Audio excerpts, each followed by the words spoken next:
Aqui, pessoal, a gente vai analisar os múltiplos, ainda nos aspectos quantitativos, a gente vai analisar os múltiplos dela. O que isso quer dizer?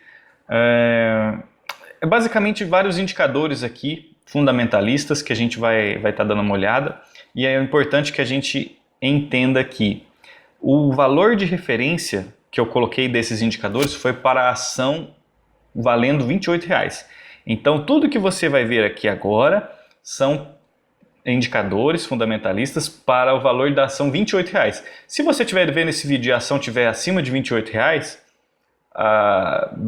vai ser um pouco diferente, se estiver abaixo também. Mas é só para você ter uma referência, porque quando eu fiz todo esse estudo, a ação estava em média R$ 28,00, tá bom? Então, beleza. Balanço de 2018. Tá, pessoal? Eu peguei esses dados do balanço de 2018, porque o balanço de 2019, do fim do ano de 2019, ainda não está pronto. Beleza? Então vamos lá.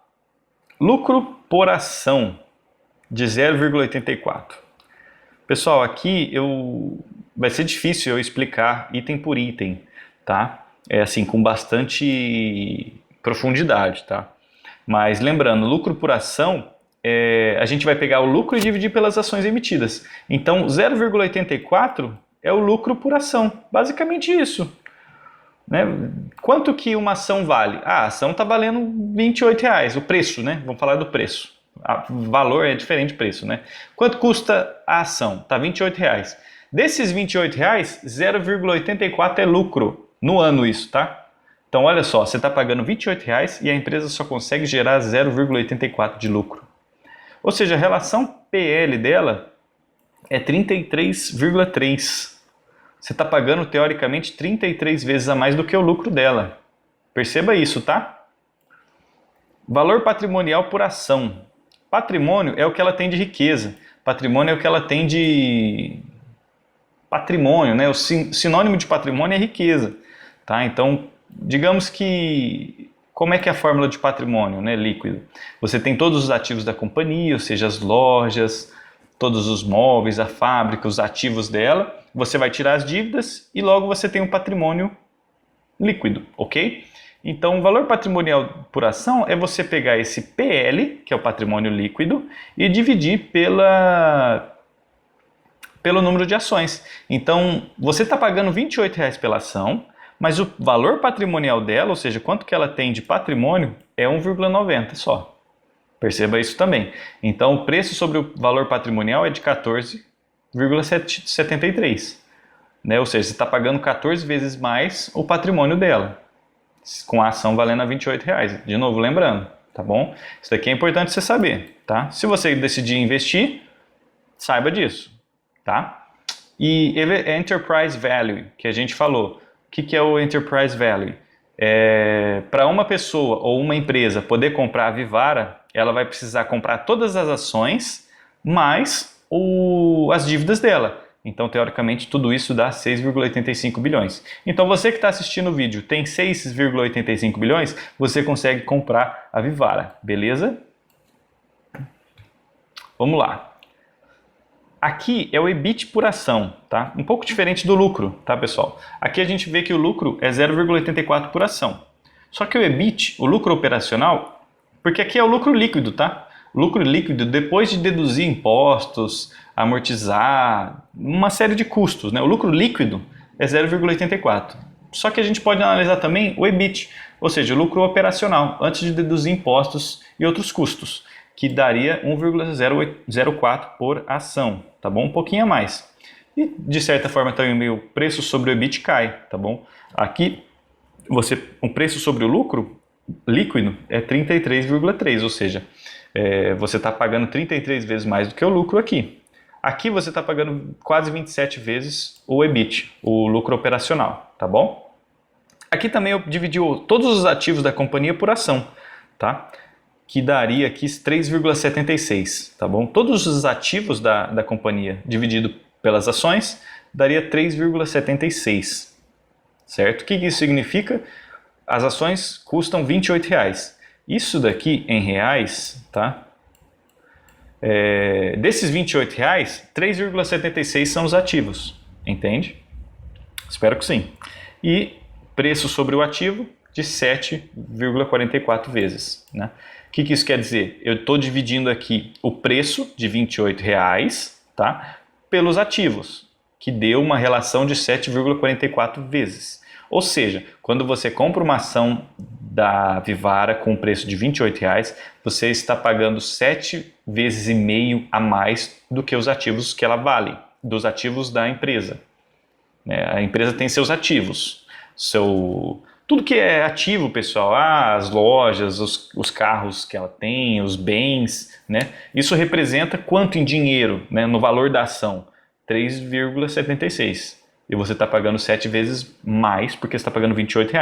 Se você estivesse pagando pela ação 3,76, esse preço sobre o ativo seria 1, tá bom?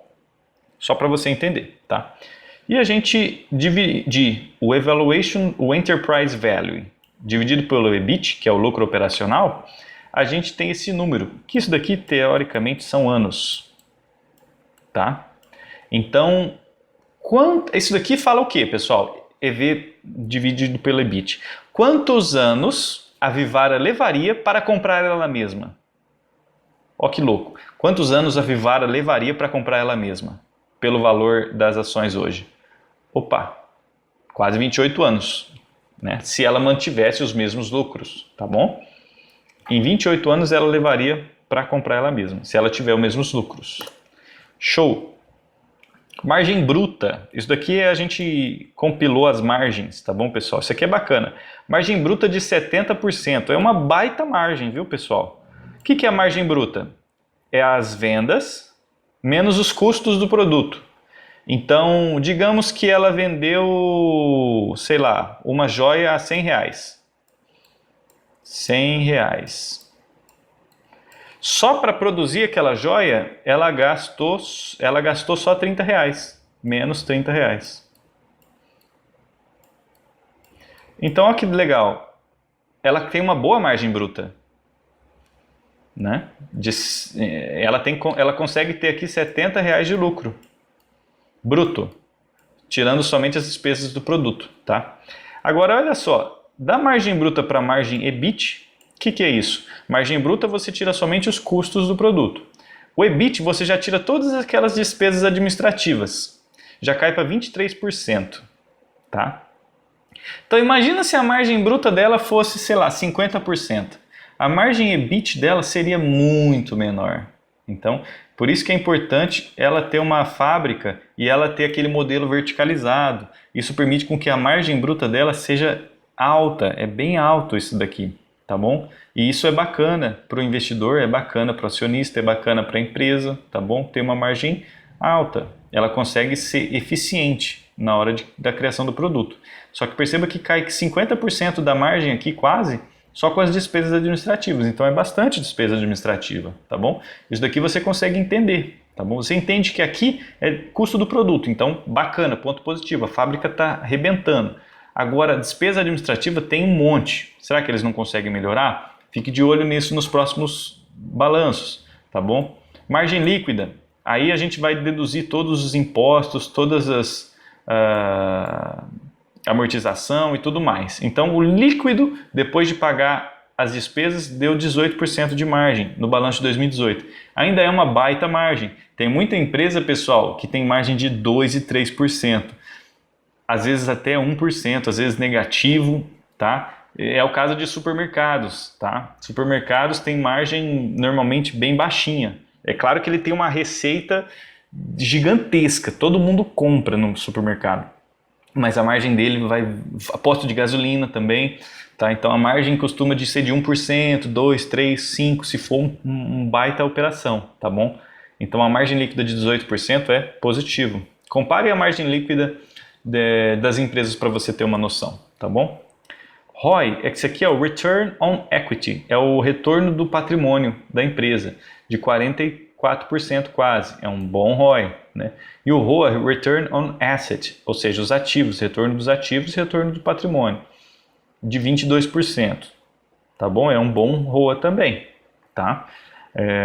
De todos os ativos da companhia, ela consegue gerar de lucro 22%. E de todo o patrimônio líquido da companhia, ela consegue gerar 44% no final do ano. Isso é bem positivo.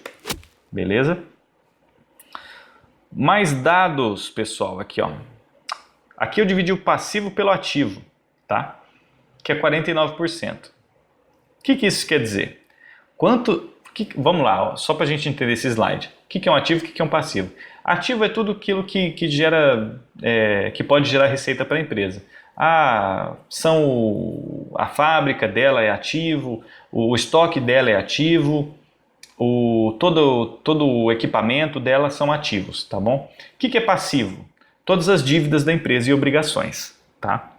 Então, se ela tem, por exemplo, os 200 milhões de dívida e tem os 400 milhões de ativo, teoricamente metade são passivos, tá bom? Então, 49% dos ativos são passivos e da mesma forma, os ativos dividido pelo patrimônio líquido, 51% dos ativos é patrimônio. É uma relação igual aqui, né? Tem que ser igual realmente, né? Se você não entende isso, pessoal, depois eu posso fazer um vídeo explicando melhor. Mas eu vou tentar de novo. Vamos lá, se você não entendeu. Você entende o que é os ativos, você entende o que é os passivos. Ativos são o que ela gera de receita, fábrica, equipamento. Passivo são as obrigações dela. Tá. Patrimônio são os ativos menos os passivos. Entende? O patrimônio de uma empresa, digamos que ela não tivesse dívida, todos os ativos seriam igual ao patrimônio dela, porque é um balanço patrimonial, porque tem que ser igual à conta, né? Imagina o seguinte, eu vou sinalizar para você aqui, ó. Os ativos tem que ser igual aos passivos e o patrimônio líquido. Patrimônio líquido. Por quê? A pergunta que se responde é a seguinte: a empresa tem tantos ativos, 200 milhões de ativos. De onde vem esse dinheiro? O dinheiro vem de dívida, de empréstimo ou da própria empresa? Não, é da própria empresa. Então, os ativos é igual ao patrimônio líquido. Não, esses ativos, o dinheiro vem de onde? Vem tudo de dívida, tudo de empréstimo. Então os ativos é igual aos passivos. Mas se ela tem um pouquinho de passivo, ou seja, um pouquinho de dívida e o resto é dinheiro dela. Digamos que desses 200 milhões de ativos, 100 milhões é passivo e 100 milhões é patrimônio líquido. Então ela tem ali um pouquinho de passivo e um pouquinho de patrimônio líquido. E é isso que está demonstrando aqui, né? No caso, ela tem tanto ativo, quanto passivo, quanto patrimônio líquido, como qualquer empresa, tá bom? Então, 49% de todos os ativos são obrigações, são passivos, é o que está escrito aqui, ó. E os ativos dividido pelo patrimônio líquido dá 51%, tá? Que são os ativos dividido pelo patrimônio, ou seja, 51% dos ativos é da própria empresa e 49% é dívida. Beleza? Espero que você tenha entendido. Vamos lá. E a dívida dividida pelo patrimônio líquido dá 29%. Tá bom? Se a gente pegar todas as dívidas e dividir pelo patrimônio líquido, dá 29% no balanço de 2018. Show? Good. Pegamos a dívida também dividindo pelo EBIT. Tá? Aqui ele deu 0,53, um valor menor do que a gente viu no outro slide, porque aqui eu mesmo fiz esse indicador vendo no balanço de 2018. Tá bom? E uma dívida líquida aqui de 131 milhões, tá bom? No balanço de 2018, beleza? Show! Aqui a gente vai ver um pouco de fluxo de caixa, tá?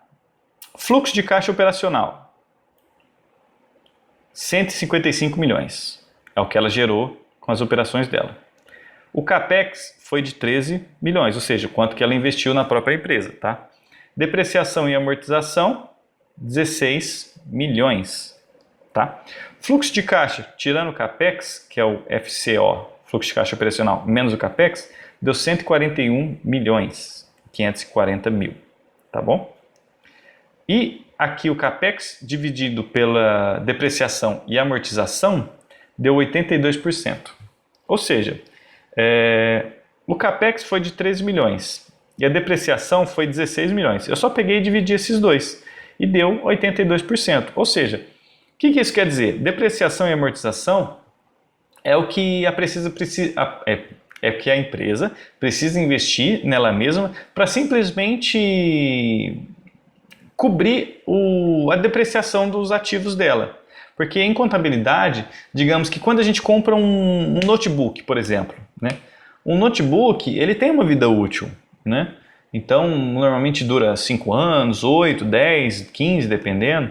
E a gente precisa contabilizar isso no balanço de forma que a gente entenda quanto que esse ativo depreciou. Então, em contabilidade, a gente entende que todos os ativos se depreciam, tá? E a gente precisa calcular isso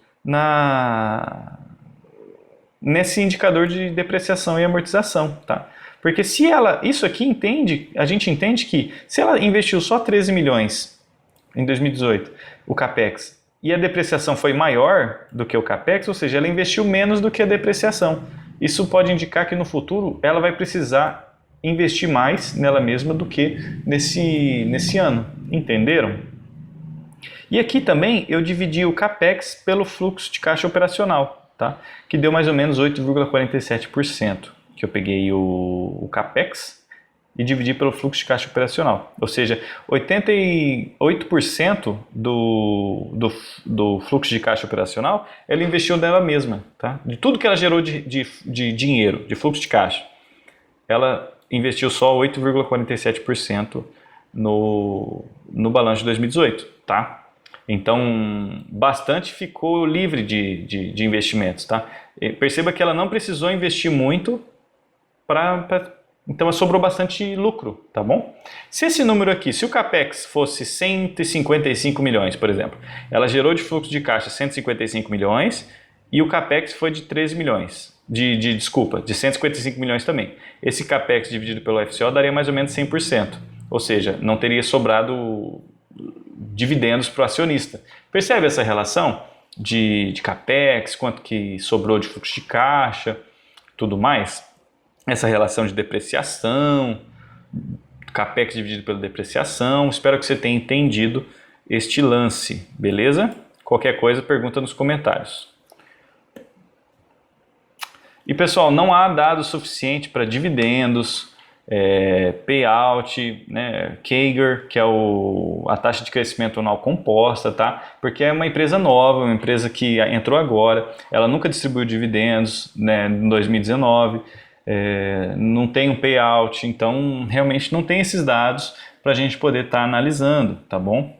A gente vai concluir aqui, ó, uma conclusão básica, tá? Para você que chegou até aqui, fábrica própria consegue suprir a demanda das lojas e se beneficia de margens maiores. Como a gente viu, ela tem uma fábrica própria que consegue, né, atender as suas lojas, 80% da demanda das lojas é da fábrica própria, isso é bacana, ponto positivo. Isso consegue com que ela tenha margens maiores, igual a gente viu, margem bruta de 70%, bem bacana, tá bom? Valor intangível da marca, bacana, muito massa também, ponto positivo. Ou seja, a gente viu Gisele Bündchen, a gente viu Cauã Raymond, a gente vê muita gente gosta dessa marca. Isso é um valor intangível, tá? O valor da marca é algo que é difícil da gente monetizar isso. Então, isso é um ponto positivo, muita gente gosta da marca, tá? Tem distribuição omnicanal, né? Igual a gente comentou, e um e-commerce em crescimento, tá? Isso é um ponto positivo também, tá? Estratégia de ampliar a rede Life, ou seja, a rede de prata, né? A marca de prata lá, né? Com menor preço, maior margem, ponto positivo. Tá? Crescimento do setor de shoppings, né? Também beneficia, ponto positivo. Crescimento do setor de varejo devido à retomada econômica, positivo também, beleza? Nível Awesomeness. O que é Awesomeness? Awesome é uma palavra em inglês, é a palavra que eu mais gosto em inglês. Quer dizer incrível, quer dizer animal, quer dizer massa. É o nível awesomeness da empresa, né? É uma nota que eu realmente dou, tá? Para empresas, segundo a minha avaliação, os meus conceitos que a gente estuda, tá bom? E a nota que eu dei para ela é 7,5, tá? De uma escala de 0 a 10. Por quê? Pontos positivos é o mercado, né? Os números dela são bacanas, a marca é bacana, tá? O ponto negativo é o risco da matéria-prima, do ouro.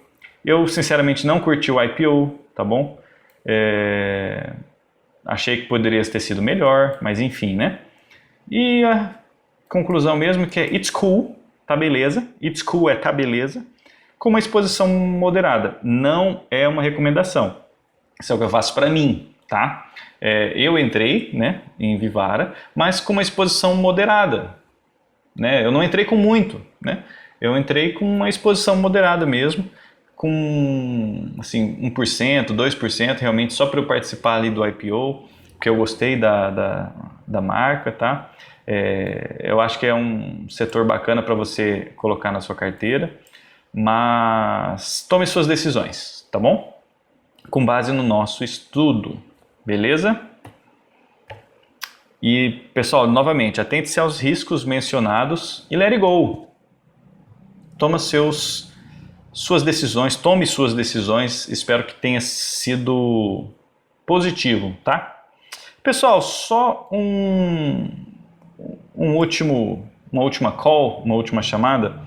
Curta o vídeo para dar aquela fortalecida, pessoal. Isso faz com que esse conteúdo torne-se mais visível para outras pessoas e elas consigam também investir melhor, tá bom? Porque o intuito desse conteúdo aqui realmente é poder ajudar essas pessoas, é contribuir para que elas se beneficiem também, tá bom? Compartilhar esse conteúdo, né, pessoal, também é bem bacana, né?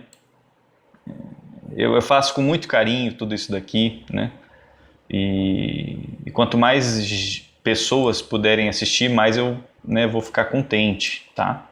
E elas podem se beneficiar também. Deixe suas dúvidas aqui na seção de comments, dos comentários. Eu sei que vão ter muitas dúvidas, tá? E vai ser bom para que eu possa fazer vídeos depois solucionando essas dúvidas, tá? E é por isso que você precisa se inscrever no canal, para que depois que você coloque sua dúvida, você depois tenha como ter uma resposta dela, tá bom? E uma pergunta que eu deixo para você aqui. Você investiria nessa empresa? O que você acha disso? Cada um tem uma opinião, tá? Positivos e negativos. Você investiria nessa empresa? Deixa aqui nos comentários e a gente tem uma discussão sobre isso, beleza?